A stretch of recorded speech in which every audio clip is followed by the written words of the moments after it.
На почетокот на овој месец, владата прогласи кризна состојба во најголемиот македонски затвор Идризово со цел да се спречат безбедносни закани поради недостиг од доволен број на затворски чувари. Во затворот континуирано има недостиг на персонал, дел од чуварите се на боледување, па забележителни се зачестени бегства на осуденици, цвета мито и корупција, бубачки има, нехигиена, пренатрупаност, болести, а забележани се и смртни случаи меѓу затворениците кои дополнително треба да се истражат. Додека се чека амин од Министерството за финансии за вработување на најмалку 100 затворски чувари за безбедноста во најголемиот затвор КПУ Идризово, ќе се грижат армијата и полицијата и оваа одлука ќе важи, има важност од 30 дена и истекува во наредниве недела 2. Интересно е што освен за обезбедувањето на затворот, припадниците на полицијата и армијата ќе се грижат и за ресоциализација на затворениците, барем така соопштија неодамна од Центарот за управување со кризи. За состојбите во македонските затвори разговараме со мојот гостин, криминологот Љубомир Ѓурчевски, поранешен висок функционер во Министерството за внатрешни работи и во безбедносните структури. Господин Ѓурчевски, добре дојдовте во студиото на Утрински печат. Благодарам на поканата. Прашањето е како дојдовме до ова дередже, затворот да го чува полицијата и армијата, и малку ми е невообичаено во мирновременски услови армијата да стапува на ваква должност во било која европска земја, па и во нашата, нели? Вообичаено е американската војска ги чуваше и ги преиспитуваше затворениците во озлогласените воени логори, затвори, Гвантанамо, може би и во Авганистан, во Ирак и во тајните затвори на ЦИА по светот. Како сега дојдовме во оваа ситуација? Ајде да почнеме со ред. Значи, овој проблем со македонските затвори и со затворската полиција не е скорешен, тој е неколку години наназад, но покрај сите овие состојби кои што вие ги изнесовте, јас само би го додал и социјалниот аспект на вработените, односно нивните лични примања на вработените кои што се грижат за обезбедување и ресоциализација на осудените лица. Но да одиме поред. Факт е едно, дека коруптивниот елемент си го прави своето што се случуваат во државата, во вкупниот систем во државата, вклучително и во казнено-поправните установи, иначе како неколку вие се сеќавате во медиумите беа објавени во последниве 2-3 години неколку податоци од извршени претреси од страна на Министерството за внатрешни работи со судска наредба. Да, пронајдени огнено, остри предмети, пронајдени дрога и така натака, значи мобилни телефони, се она кое што разни недозволени действија. Тука се поставуваше прашањето која е спрегата помеѓу осудените лица, системот за обезбедување кој што функционира во затворот, односно вработените нели во затворската полиција и вработените кои што се грижат за ресоциализацијата, тоа се психолозите, социолозите, васпитачите и така натака, целата таа затворска структура која што ги извршуваат работите и работните задачи, и се поставуваше прашањето нели, повторно викаме, на високиот степен на коруптивност, затоа што во сите тие скандали па излегува податоци, односно основани сомненија, кои што завршува со процесуирање со кривична пријава против одредени затворски старешини и вработени во затворската полиција, дека тие се дел од ланецот на сторувањето на кривичното дело, односно и самото министерство тоа го признава. Го призна, да, они и управата за извршување на санкции, значи дека тие учествувале во внесување, во донесување на дрогата и така натака, и сите оние насилства кои што се случуваат внатре. Целокупниот тој па коруптивен однос кој што ни се случуваат внатре во затворот, па на друга страна доведува до тоа да затворениците се чувствуваат надмоćни со оглед дека тие ги плаќаат затворски чувари и дека они не смеат да преземаат действија кои што се должни согласно закон да ги преземат во делот на воспоставување на нормалното живење во таа институција. Третиот проблем за кој што сакаме овде да поразговараме е проблемот нели на она што викаме хигиенски услови и вкупните услови на живеење и организација на животот на затворите, особено нели станува збор за затворот и Дризово. Значи, факт е дека и тој проблем е долгогодишен затоа што многу малку години наназад, значи не само во последниве 10 години, него години наназад многу малку се има направено во делот на реновирање и создава и подобрување на условите за издржување на казна од осудените лица и затоа имаме пренатрупаност, па спиење по ходници, па во несоодветни услови, со несоодветни хигиенски ситуации каде што имаме нели оние појава на бубашвави, појава на разноразни заразни болести и така натака. Че тоа сите извештаи, па дури сега и на правобранителот народниот правобранител немиското спиење, така. Тоа се нечовечки услови. Многу нечовечки услови. И затоа сега се поставува прашањето: што на нас како држава ни е потребно ние сето тоа брзо да го подобриме, а што помалку ние сите зборуваат, сите медиуми тоа го кажуваат, не само вашиот медиум, значи сите медиуми носто зборуваме за тие девијации кои што ни се појавуваат во затворите и од тука не можеме ние да зборуваме за некоја си позитивна рехабилитација, за оној поспенален престој на осудените лица, туку напротив, често пати знаеме во криминогените кругови да слушнеме викат затворите стануваат најдобри универзитети за регрутација на идни сторители на тешки кривични дела. И затоа тука се поставува тоа прашање на кое што треба да дадеме одговор, што треба најбрзо да направи државата и според мене, треба да се преземат неколку чекори, но пред да се вратам на ова што треба да преземе, да го искоментираме само уште онај факт што е ангажирана армијата, каде што е тоа несвојствено. Значи, зборуваме за армија по НАТО стандарди, која што не сме да обезбедува цивилни затвори. Друг е проблемот на затворите кои што се во Гвантанамо и некаде и така натака, каде што имаме ситуации да имаме лица кои што учествувале во воени конфликти. Така, значи, фактички се воени заробеници, воени заробеници, точно така. Затоа ги чуват и ги обезбедуваат војската, ме разбирате? Затоа што па исто така војската е таа која што треба да извлече можеби соодветни разузнавачки податоци од тие лица заради идни воени дејствија во државата од каде што се тие донесени. Така да таа работа не можеме да ја споредуваме со ова што викаме цивилно осудени, односно осудени лица за сторени кривични дела во нормалното живеење во една држава. Од тука војската по ниту еден основ не смееше, без разлика што е прогласена кризна состојба, не смееше да биде ангажирана. И ако ми дозволувате, јас ќе кажам една моја сопствена идеја, тоа е секаде така по светот, по Европа, многу поедноставно и подобро ќе беше за Министерството за правда и за Дирекцијата за извршување на санкции да потпиши договор, да распиши јавен тендер и да ги повикат агенциите за обезбедување, овие приватните агенции, нели, за обезбедување на имоти лица кои што имаат соодветни лиценци, над кои што врши контрола Министерството за внатрешни работи согласно закон. И тоа е должно секојдневно да врши контрола, затоа што таму се вработуваат лица кои што имаат лиценци со полициска обука, значи, така, и имаат право и оружје да носат, така да надворешното обезбедување, затоа што ние таму имаме неколку прстени на обезбедување, значи имаме она надворешно обезбедување на цидовите, имате внатрешно обезбедување каде што не смее да има огнено оружје, каде што не смее да има оружје и она што е во директен контакт со осудените лица додека извршуваат работи во текот на денот, нели таму зборуваме за цела економија, во затворите за цела економија, тие лица не лежат таму само и да создаваат трошок, него они и произведуваат и создаваат некој добра.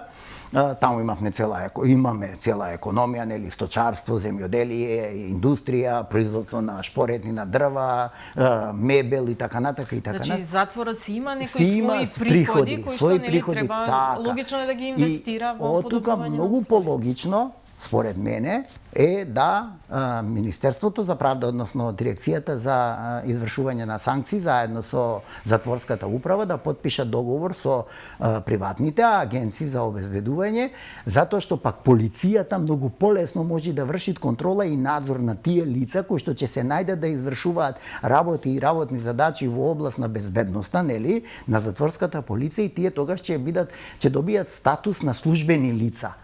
И секоја злоупотреба нивна, согласно кривичниот закон, ќе се сметат како кривично дело злоупотреба на службената положба и така натака и така натака. И во тој дел многу полесно полицијата ќе може да го контролират, да ги контролират сите тие вработени, нивните дневни извештаи кои што ќе ги доставуваат до нивната дирекција, нели, до тие приватни агенции. И јас тврдам дека со тоа во енормна стапка ќе го намалиме приливот на дрога внатре во затворите, приливот на недозволени средства, телефони, остри предмети и така натака и така натака и така натака, затоа што контролата на тие лица ќе биде многу појака. Постоечките вработени од затворската полиција заедно со оние лица, педагози, социолози и така натака, значи кои што се грижат за ресоциализацијата, би биле ангажирани исклучиво на директниот контакт со осудените лица, каде што нема никакво оружје, никакви средства за присила, каде што значи само треба да се воспостави тој основен ред.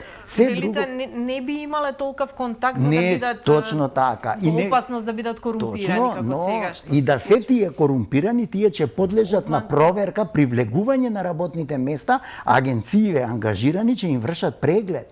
Што внесуваат, како внесуваат и така натака и така натака. А сега имаме ситуација кога никој не врши преглед. Тие се колеги сите. Така, затоа викам дека тука ќе се создаде една ситуација од криминолошки аспект, каде што викаме ќе го зголемиме превентивниот надзор над сите вработени.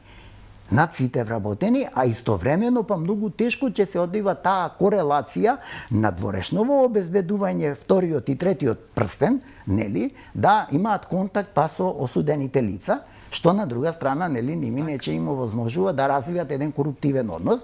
И уште таму е многу значи само добра организација и уште и уште ако имаме, а мора да имаме добра корелација со Министерството за внатрешни работи, старешините во Министерството за внатрешни работи патролно, не постојано 24, патролно по време и место на сторување да го покриваат тој дел околу затворот со мотопатроли и така натака, значи има доволно професионалци во униформираната полиција во Министерството кои што знаат да направат распоред и да ги насочат службите таму каде што ќе дадат најдобри резултати. Така, да не ни се случи вака да се ископа тунел. Видите, точно тоа. Значи, точно тоа, затоа што она што викаме, ќе се зголеми превентивниот односно превенцијата, затоа што имаме 2 или 3 различни агенции може да го добијат тендер, да бидат ангажирани. Да, секој за себе, а нивната одговорност ќе биде многу голема, вклучително и на одговорното лице во правното лице, кое што ги вработува тие лица.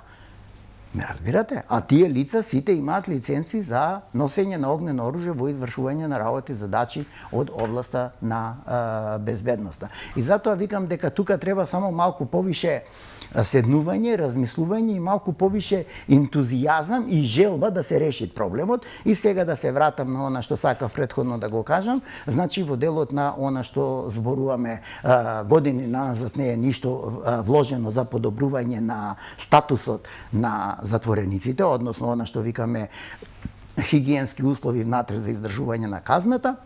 Мислам дека тоа треба подитно владата да одвои, да изнајде средства и да одвои средства за да ги подобри условите, но и еден друг предлог би дал како би се решил, значи сите оние кои што се осудени да се реши преголемиот број на присутни таму, значи сите оние лица кои што се осудени за кривични дела до 5 години затвор, тоа се значи поттешки кражби, имотните деликти, имотните деликти, сообраќајните деликти и така натака, издржале 2/3 од казната, значи да бидат пуштени условно, каде што, например, за одреден период судот ќе си определи дали за 2, за 3 или за 5 години да не сторат ново кривично дело, така да се ослободи затворот за да можат она што ќе остане внатре да издржуваат казна, а тоа се најтешките сторители на кривични дела, каде што имаме и доживотно лица осудени на доживотна казна затвор, значи навистина да се применат методи на нивна ресоциализација согласно значи пенолошките регулативи кои што постојат во нашата држава. дека отсуствува ресоциализацијата. Има еве неколку примери, неколку бегства последниве денови или последниот месец што се случија, значи бега од затворот и одма врши кражба, ограбува казино или нешто, па го фаќаат и со пари, и со пиштоли. Значи дека воопшто во моментов како да нема никаква ресоциализација, значи постојано имаме тие рецидивисти кои што постојано го повторуваат кривичното дело. Тоа е посебен феномен кога би ги анализирале рецидивистите, повратниците на присторување на кривични дела. Они се потполно свесни дека за времето додека се во бегство, ретко кога се одлучуваат да вршат кривично дело, тие тоа кривични дела највише ги вршат кога имаат викенд, кога се редовно ослободени или ако избегаат да не бидат пријавени, да немаат распишано интерна потерница по ними, пошто Министерството за внатрешни работи во затворот има офицер за врска, преку кого што ги добиват информациите, дали се сите присутни, дали се некој се вратил, не се вратил, да и одма да се алармират и да се распиши интерна потерница. Затоа што па на друга страна, тие искусни сторители на кривични дела, зборуваме за повратниците, се потполно свесни дека најдобро алиби за прикривање и за необезбедување на докази е дека за во време на сторување на тоа кривично дело он бил на издржување на казна затвор. Поголемо алиби дека не бил на лице место и дека не може да види во кругот на осумничените лица на сторување на кривичното дело, од тоа нема, но тука доаѓа до израз и искуството на истражителите од полицијата, но мислам дека и примената на новиот закон за кривична постапка од 2013 година и ставањето на јавниот обвинител на врвот на истрагата не ги даде очекуваните резултати. Мислам дека многу бевме поефикасни како држава, додека истрагите ги водеше полицијата. Така, да се подсетиме само и на овој случај со Зоран Кичеец, која додека беше одсуство направи сообраќајка со смртни последици. Точно. Нели тие се видете, тоа е друго од кривично дело каде што тој не можеше да напушти лице место. Они се обидуваат да ја прикријат и сообраќањата незгода ако ви текнуваат, се обидуваат да ја прикријат затоа што со самото тоа што веќе мораше да го објават увидот. Да, беше и видено од очевидци и немаше и ситуација како да надат. Но факт е дека треба да не загрижуваат бегствата од затворот, особено оние помогнати.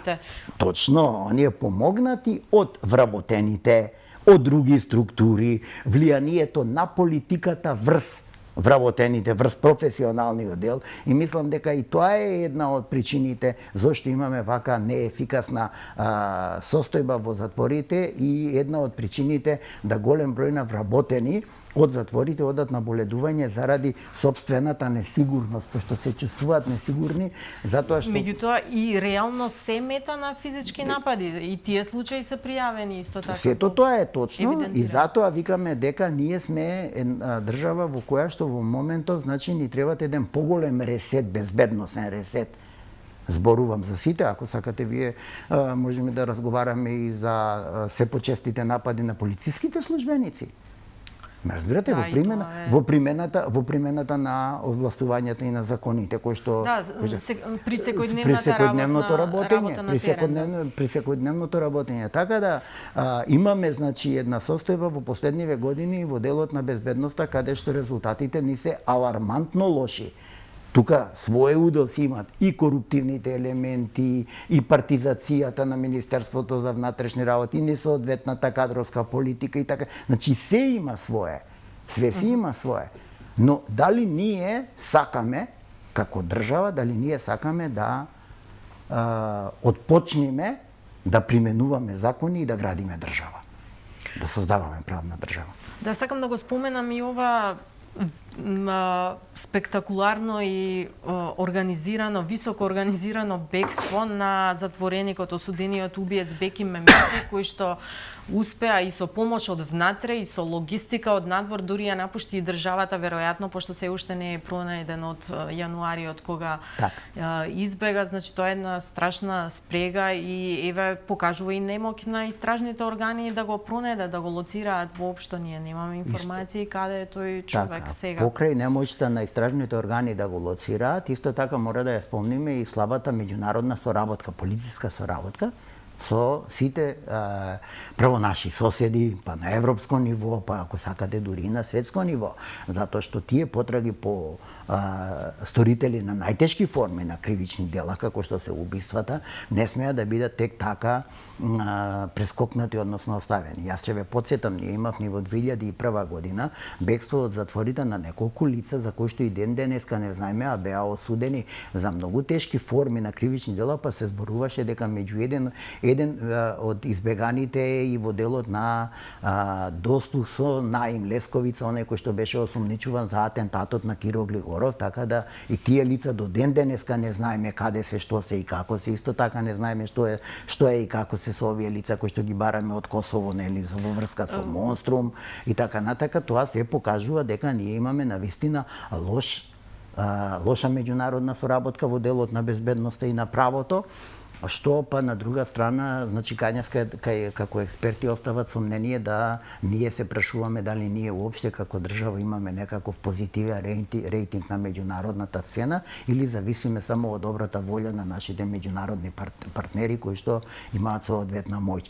Тоа се прашања кои што мене лично ме загрижуваат, затоа што ние се додека не можеме сами дома да си ги решиме проблемите, а чекаме некој друг да ни ги реши од надвор, ние нема да личиме на нормална држава. Верувајте ми, нема да личиме на нормална држава. Кога ќе почнеме сами дома да си ги решаваме сопствените проблеми, особено во делот на безбедноста, во делот на функционирање на правната држава. Тоа постојано се бара од нас, ние мора да наоѓаме своји решенија. Така, во делот на функционирање на правната држава, во делот на здравството, во делот на образованието. Друг е проблемот со НАТО стандардите и армијата. Сега веќе таму не можеме, тоа е веќе некој друг водил гале, тоа е сосема сега друг безбедносен сектор. Но жалосно и апсурдно е таков, жалосно е таков ресор сега да го користиме ние за обезбедување на затворот. Луѓе, прескапо е еден војник да го тормозиме за таква работа. Така, тоа се војници со меѓународни обуки. Не само со меѓународни обуки, тие ни требаат за вкупната безбедност, па вие гледате дека Европа е сега загрозена. Цела Европа е загрозена, така. Украина. Така. Значи војната е како викаат на старите кањас, ако мечката играт во комши, може да играт и кај нас, нели? Така да мислам дека е апсурдно и надвор од сите логики при толку број на вработени во приватните агенции за обезбедување со положени лиценци безбедносни да ние ангажираме војници и полицаи. Полицијата патролно зборам. Примиле оперативно сознание дека се припремат некое бегство, па превентивно да помина да видат. Че тоа е работа на полицијата. Превентивно да се поставуваат по време и место на сторување на кривични дела, тоа е неспорно. Оначе патролирате околу затворот, ако треба и цел ден ќе вртит возило и така натака. Но тие не може да бидат поставени над зидините и така натака. Таму има кој да обезбедуваат. И така да мислам дека треба сериозно да го разгледаат овој предлог кој што го кажувам. Стојам на располагање. Значи целокупната таа идеја да се разработи, да се види како оди, што оди и кои се бенефитите од едно такво ангажирање на тие служби.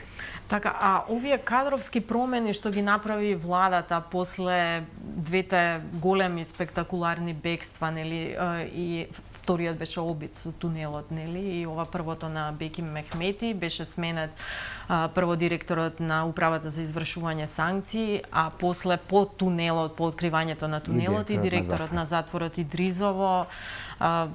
Ќе донесат ли некои промени, нешто старо нов директор имаме на управата за санкции? Видете, познавајќи го господинот Зоран Јовановски, кој што е поставен за директор, тој е полициски службеник, заедно сме работеле, значи во одредени периоди. Јас верував дека доколку му се овозможи, па кажувам, доколку владата и интересите на политичките партии му дозволат професионално да ја извршуваат работата, јас верувам дека тој ќе изнајди решенија, барем во најмала рака да ја ублажи целата таа состојба таму која што се случува, познавајќи го значи како човек, како експерт, како професионалец во делот на безбедноста, јас верувам во него, но многу ќе ми биде тешко доколку пак политиката го злоупотреби и му ја оцрни политичка кариерата општо генерално затоа што тој беше излезен на пензија и се поставуваше прашањето колку е добро да се нафати на една таква состојба во услови на недефинирани состојби. Не дека не станува збор на неговата способност, неговото знаење, него во услови кога најголемиот дел од тие проблеми, јас пак ќе посочам дека ние одраз на огромното политичко влијание на политичките партии, од вработување на на полицајците во затворската полиција, па се натака.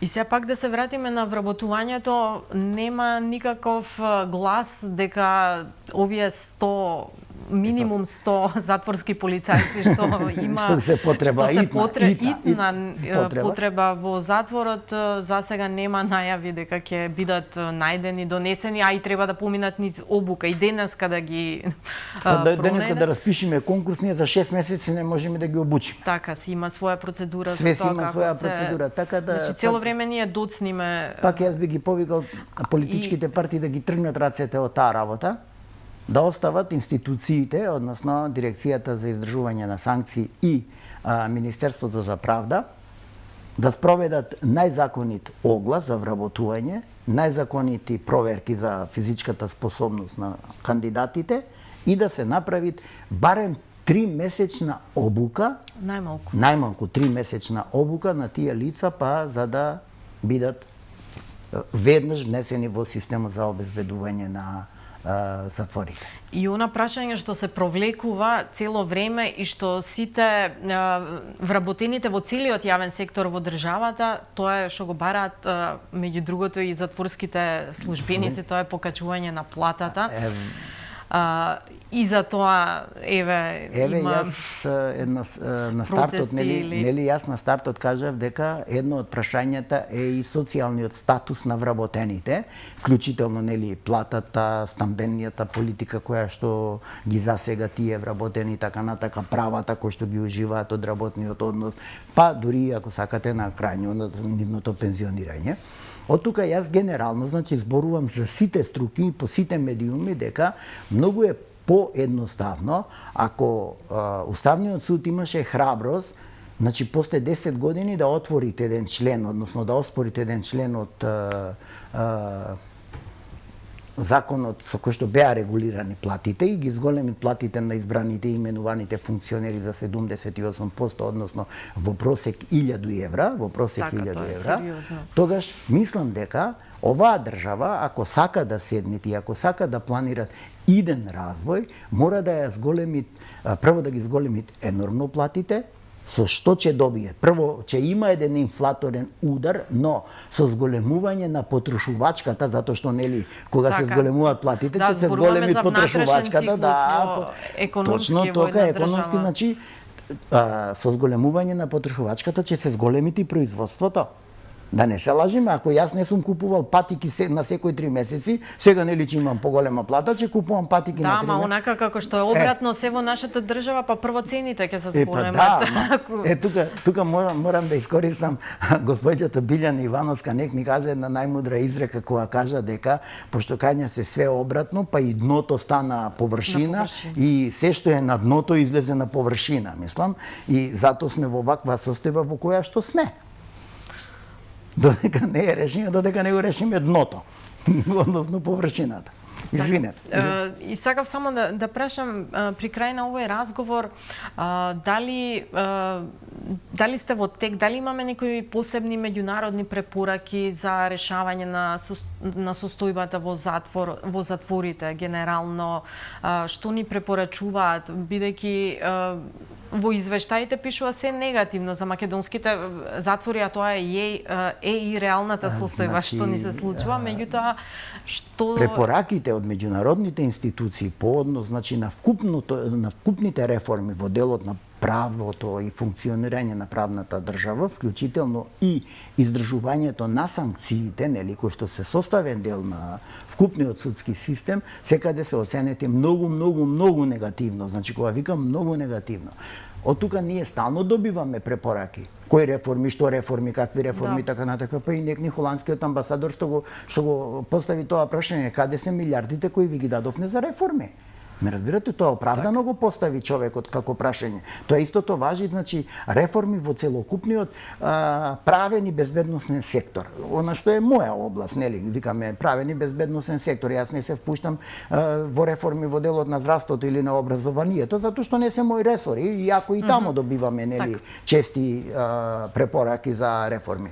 Факт е дека ние во делот на затворите имаме години на нас да добиваме многу негативни оценки и многу препораки кои се реформи треба подитно да ги направиме, укажувајќи на сето ова што ние претходно го кажавме. Значи, подобрување на хигиената во затворите, подобрување на условите за издржување на казна кај затворениците, значи не може да спијат по ходници и така натака, значи тие се човечки, и тие се човечки сушества без разлика. Салвадор. Тие без разлика што сториле кривично дело, тие за кривичното дело издржуваат санкција, ама вие они мора да имаат некој хуман третман, не можеме сега ние према ними да се однесуваме како према животни од најнизок ранг. Затоа, значи... немаат ниту болничка нега, ниту болничка нега, ниту лекари нема. Ниту соодветни тушеви, ниту соодветна хигиена и така натака. И затоа секој пат имаме препораки и оценки што треба да се направи во затворите. И не случајно јас реков, ние, ако секоја година, сега пак ќе бидам малку... нема да бидам дрзок, ќе бидам многу реален, затоа што и Transparency International укажуваат на тоа дека од Македонија на непознат начин секоја година исчезнуваат од 400 до 500 милиони евра од буџетот. Ако сега имаме една таква предпоставка, нели, ако исчезнуваат толку пари, да не можеме да одвојуваме по 20 милиони евра за реновирање на затворите и подобрување на условите. Во толку пари ќе има и за изградба на цел нов. Ќе има и за изградба за цели нови комплекси и така натака. Мислам дека ние имаме неправедна распределба на парите со кои што некои управуваат или неспособност на овие кои што управуваат со нашите заеднички пари, одејќи на тоа прво да ги задоволат собствените хирови кои што им се изгледат премногу големи, па ако нешто ситно остани за пошироката заедница, за јавниот интерес, окей, ако не, нема да остане, ама битно е дека они ќе направат најголемите работи. Вие погледнете, нема ден да немаме коруптивен скандал. Токму нема така. ден да немаме коруптивен скандал. Ниту еден нема своја разврска, разрешница, нема одговорни. Значи, навистина се сложувам, можам јас да се сложам со вас дека системот и баш не функционира и одговорност нема и тоа е многу разочарувачки за нас граѓаните кои што тогаш ајде да го поставиме и прашањето, за квалитетот на кадарот кој што раководи со оваа држава. Значи, јас многу пати кажувам дека овие политички партии со овој кадар кој што го поседуваат сите, не зборам СДС, ВМРО, ДУИ, МУИ, него сите немаат грам капацитет да водат држава. Значи, пазете, јас разбирам она што е меѓународна соработка, почитување, затоа што тие од странство дошле тука, не затоа што сме ние убави, затоа што имаат и они нивни интереси тука. Но во тие нивни интереси ние треба како домицилен народ да ги гледаме па нашите интереси и како можеме ние да се вклопиме и да искористиме од целата таа состојба. Зборам за јавниот интерес, за општеството, за државата, а не за поединци. Затоа ние имаме толку висок степен на корупција. Во секоја влада, не само во оваа последна, во секоја години тоа не го забораваме воопшто дека години наназад. И ајде да се прашаме и децении, ајде да се прашаме кој од тие одговарал. Сите зборуваме лоша приватизација. Никој не одговараше за лошата приватизација, лоши закони. Понатака, сите викаме дека во времето на Љупчо имавме ситуации на сторени кривични дела, денеска луѓето кои што требаше да издржуваат казни беа ослободени заради застареност. Така. Неажурност на судскиот систем и така натака. Периодот од 2006 до 2016 нечем да го коментирам. Значи имавме еден куп афери, но ни една пресуда. И единствено ја имаме во затвор Гордана Јанкуловска, која што лежи за нешто што не е кривично дело, луѓе. Мојот магистерски труд и мојот докторски студии се во областа на кривичното право и казненото процесно право и организираниот криминал. Че Вучич 100 пати кажа дека под истите услови и би ја набави возило. И јас пак овде еднаш кажа во истиот овој медиум, сега пак ќе кажам.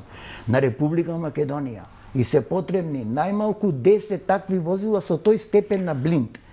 Затоа што, пазите, еве, утре ќе дојде председателот на Германија или канцеларот на Германија. Со што ќе го возиме ние? Ќе изнајмуваме возила? Па секое изнајмување на возила нас не коштат повише него да ги купиме. Него да ги купиме. Така да, затоа викам дека тие возила се безбедносен интерес на Република Македонија. Не дали тие ќе ги користи Ѓурчевски или Заев или не знам кој, или Гордана.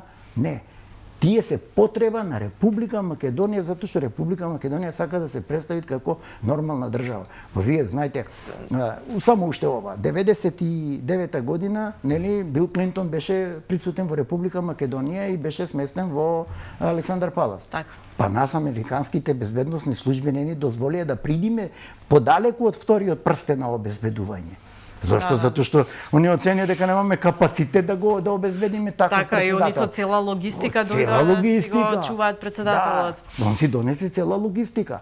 Ама тогаш ти, значи, признаваш дека како држава немаш ефикасни методи да преземиш такви действија. Што мене лично како безбедњак ме загрижуваат. Јас сакам да ние имаме соодветен... Да, треба да изградиме... Треба да изградиме еден систем нормален, во кој што нормален систем, утре и канцеларот на Германија да ми дојди, и председателот на Франција или било кој, јас ми тука, пошто ми се најблиско од Европа, да ни дојдат.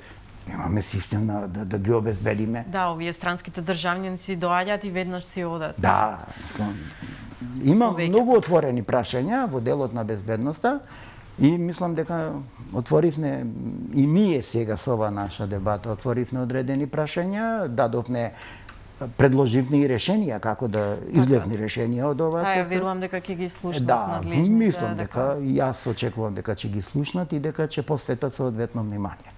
Или во најмала рака кризната состојба ќе продолжат уште 30 дена. Да, ама тоа значи дека уште 30 дена ќе ангажираат од војската, уште 30 дена ќе ангажираат енормен број на полициски службеници, па тие полициски службеници можеби или се влечат од надвор, па им се плаќаат дневници, па има трошкови и така натака, наместо да го искористите оној потенцијал кој што го имате готов на пазарот, да му платите само личен доход. Мислам, треба малку повише да размислуваат во насока на интерес, на јавниот интерес, не на нешто друго. А ефектите ќе бидат многу поголеми, јас ви тврдам дека ефектите од еден таков ангажман ќе бидат многу поголеми за разлика од ова што сега го имаме со армијата, затоа што сите тие кои што се таму ангажирани имаат еден револт и една одбојност према таа работа, затоа што тие не се обучувани за тоа. Така да кружат околу затворот или внатре во него. Так. А имаат уште помалку да се грижат за ресоциализација. Така. Господин Љубомир Ѓурчевски, ви благодарам за овој разговор. Благодарам на поканата, стојам на располагање секогаш да отвориме интересни теми со интересни одговори. Ви благодарам уште еднаш.